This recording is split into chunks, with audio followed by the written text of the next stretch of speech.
નમસ્કાર. રમણીક જાપડિયા, સંસ્કાર ભારતી ગુજરાત પ્રાંત ઉપાધ્યક્ષ.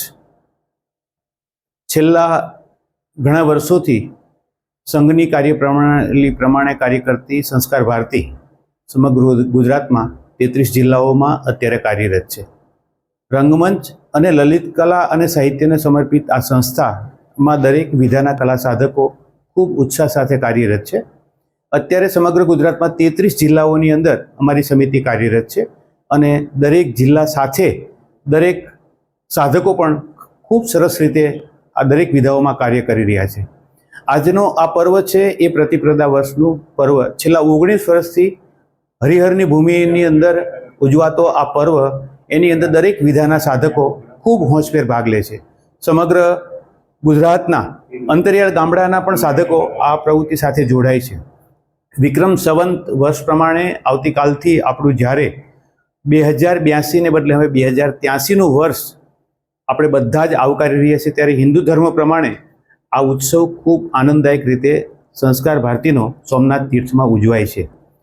ખાસ કરીને મારે સમગ્ર ગુજરાતના કલાપ્રેમીઓને એટલું જ જણાવવાનું કે આ સંસ્થા સાથે તમે કોઈ પણ વિધામાં કામ કરતા હોય, એકવાર કલાના ચાહક હોય તો પણ અમારે ત્યાં સંસ્કાર મિત્રની એક જે સદસ્યતા છે એમાં તમારે જોડાવવું જોઈએ અને જિલ્લા સ્તર ઉપર જે કાર્ય કરતી સંસ્થાને તમારે મદદરૂપ બનવું જોઈએ.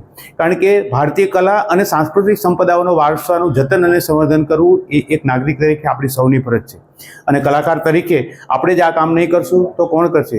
જ્યારે સમગ્ર રાષ્ટ્ર આજે એક હિન્દુત્વની જુવાળની અંદર આગળ વધી રહ્યું છે, ત્યારે એનું ગૌરવ આપણે કરવું જોઈએ. સોમનાથની ભૂમિમાં આજે 1000 વર્ષ સ્વાભિમાન વર્ષ તરીકે જ્યારે ઉજવણી કરી રહ્યું છે, ત્યારે મારે ગૌરવ સાથે કહેતા આનંદ થાય છે કે જે ભૂમિ અનેક વાર ધ્વંસ થઈ, પરંતુ શ્રદ્ધા આપણી ક્યારેય ધ્વંસ નહોતી થઈ અને એના લીધે જ ફરી આપણે આ નિર્માણ કરી શક્યા છીએ. સોમનાથ મંદિરને ફરી પાછું સુવર્ણ મંદિર સાકારિત કરી શક્યા છીએ.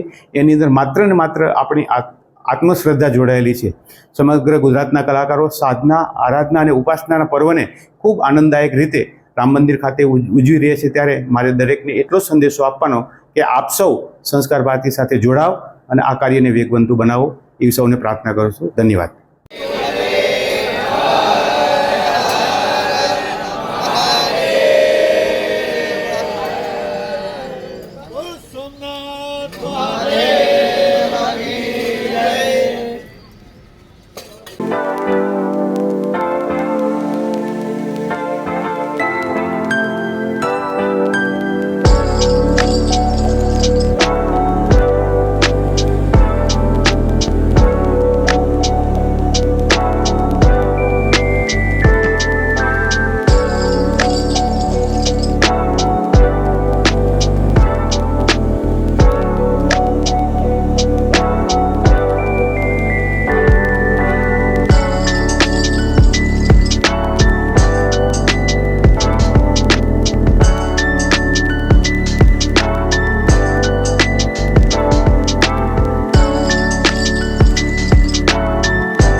આ વિડિયો ગમ્યો હોય તો લાઇક કરજો, મિત્રોને શેર કરજો અને ચેનલને સબસ્ક્રાઇબ કરવાનું ભૂલશો નહીં.